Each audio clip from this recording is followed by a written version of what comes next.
Hey, I'm Jamie East, and today's episode of The Smart 7 is sponsored by Vodafone Business in partnership with Samsung. If you're running a business, any kind of business, you're probably spending some time thinking about AI, what to do, how much to use it, and how to get started. The answer could be in your pocket. The Samsung Galaxy S25, powered by Vodafone Business's reliable and award-winning network, will help you unleash your productivity through brilliant built-in Galaxy AI. And over the next few weeks, we're going to answer some of the questions you might have about how best to unlock the power of AI in your business. For example, how can I use AI safely and securely so my data doesn't leak? Choose trusted enterprise-grade tools with clear privacy policies. Avoid pasting sensitive financial or customer data into public systems. We recommend you use paid versions with business security options, apply staff training on data handling, and limit AI access to only the information it needs. With Galaxy AI, you can choose how your data is stored and managed, and with a Samsung business account, you can also customize what your employees access and their security levels. Getting back to the Samsung Galaxy S25, to take advantage of the features and change the way you do business, you'll need a Samsung account and a network connection. To find out more, search Vodafone Business Samsung, and for network verification, go to vodafone.co.uk/network. On today's Smart 7, Trump threatens BBC with billion-dollar lawsuit, Chancellor hints at end of two-child benefit cap, and much more. It's Tuesday, 11th of November, it's Origami Day, and happy birthday, Demi Moore. The Smart 7. It's news, but not the news.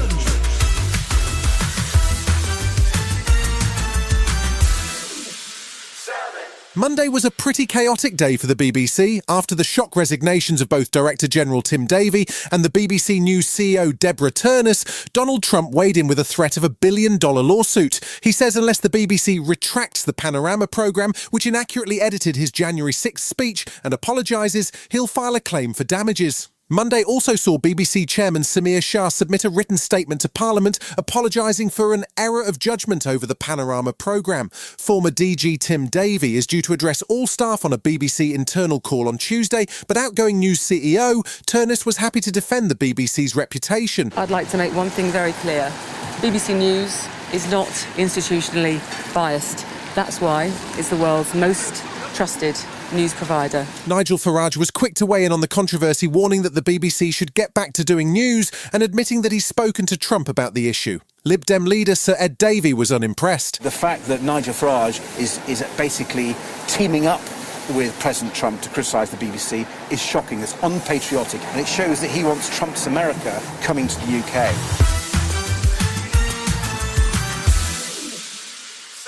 Last week saw Chancellor Rachel Reeves warn that income tax rises are not off the table when it comes to the budget in 2 weeks' time. She would be breaking a manifesto pledge, but the government is also determined to fund public services, including the NHS, and get it back to full health. They're also committed to tackling childhood poverty, and former Labour leader Gordon Brown has been working with Prince William's charity that focuses specifically on children who are homeless. Gordon says there are an alarming number of children who need extra support. The number of children, 170,000 in England and 200,000 or so in the whole of the United Kingdom. Now, the reason that people are in trouble is usually something unexpected, unplanned happens in a family. These are all causes of emergencies and crises. Speaking to 5 Live on Monday, the Chancellor gave her strongest hint yet that the budget may see the lifting of the two-child benefit cap, a move which would please Labour backbenchers. The social costs and the personal costs are most important, but I don't think we can lose sight as well of the costs to our economy in allowing child poverty to go unchecked. A child should not be penalised because their parents don't have very much money.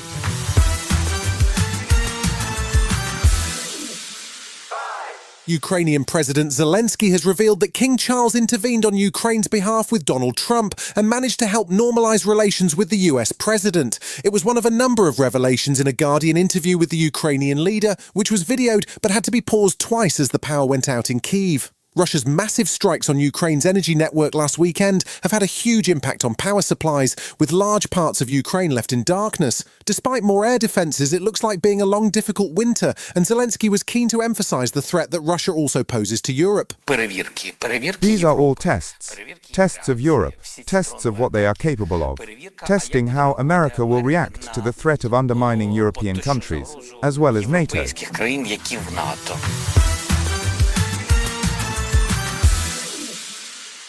The US government inched closer to reopening on Monday after 7 Senate Democrats and an independent voted with Republicans for a bill which will see funding released until January. The majority of Democrats were horrified that Republicans and Donald Trump appear to have snatched victory from the jaws of defeat, and Trump was celebrating on social media, promising bonuses to air traffic controllers and calling the shutdown another Democrat hoax. He also chose Monday to pardon Rudy Giuliani and others involved in his attempts to overturn the 2020 election. Democrats in Congress were furious, with serious questions over Senator Chuck Schumer's ability as minority leader, and Democrat leader in the House Hakeem Jeffries says the fight isn't over. We can't let a handful of random senators sort of take us off track as it relates to the fight that we're waging. We have to continue to stay the course to push back against their extremism. Still to come on today's Smart 7 in association with Metro, Matt Smith plays Bunny in Brighton and Rowan Atkinson has a Christmas tale for us. Right after this. Hey, I'm Jamie East, and today's episode of the Smart 7 is sponsored by Vodafone Business in partnership with Samsung. When you're running your own business, pretty much anywhere can be your office, the spare room, the back garden, or, like here, the local cafe. With the power of Vodafone Business's reliable award-winning network, combined with the Samsung Galaxy S25, there's no limit to what you can do pretty much anywhere. And over the next few weeks, we're going to answer some of the questions you might have about how best to unlock the power of AI in your business. For example, how can I use AI safely and securely so my data doesn't leak?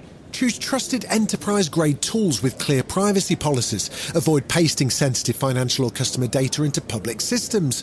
We recommend you use paid versions with business security options, apply staff training on data handling, and limit AI access to only the information it needs.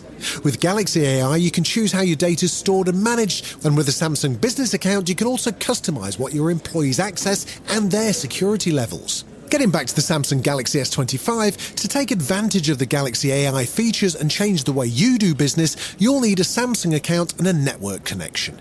To find out more, search Vodafone Business Samsung, and for network verification, go to vodafone.co.uk/network. Welcome back.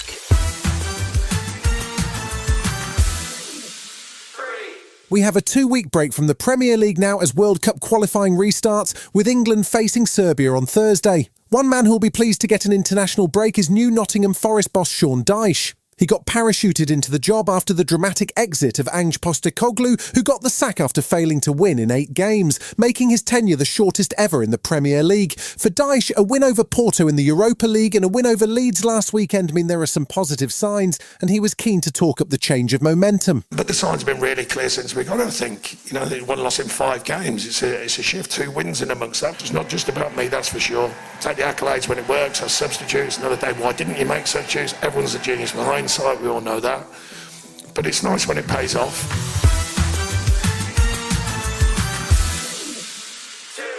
There's an intriguing new series on the way based on a novel by Nick Cave.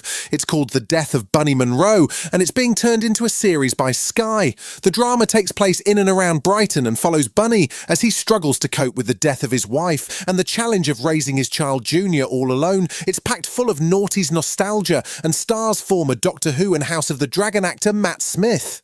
He says it was a project and a character that was too good to miss. With Bunny, what I noticed, what's sort of beautiful about him in a way is there's a profound sadness in him, and like if like the train of momentum that is Bunny Munro stopped, he's just left with this black hole, you know, which is why he does all this other mad stuff. Do you not think he's really interesting?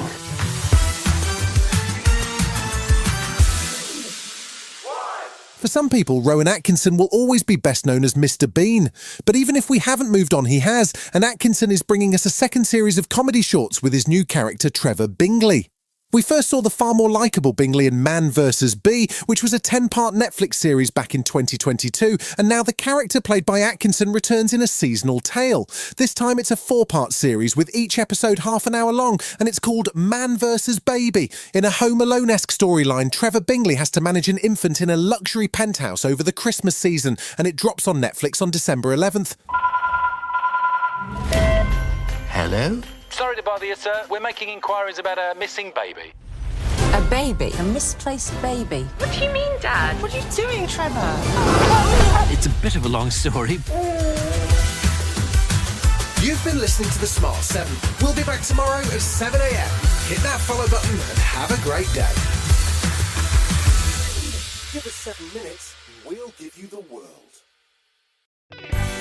Hi, I'm Jamie East, and today's episode of The Smart 7 is brought to you by Sainsbury's, where you can save big on festive favourites with Nectar prices. It may be November, but Christmas is just around the corner, and that means you probably need to start your Christmas party planning. But the good news is that if you're looking for value for money this Christmas, Sainsbury's have great discounts to make your festive season truly magical. For example, this week you can get half price on Bailey's Original with 1 litre for just £11, 789 Prosecco for £5.50, or Newland's Point Sauvignon Blanc for just £6, all with Nectar prices. You can shop in-store or online and save big on festive favourites this Christmas with Nectar price at Sainsbury's. This offer's for 18+, Nectar app required. Prosecco and wine offer ends November the 12th. Available in supermarkets and online but excludes locals. Delivery fees may apply, subject to availability. T's and C's apply. Please drink responsibly.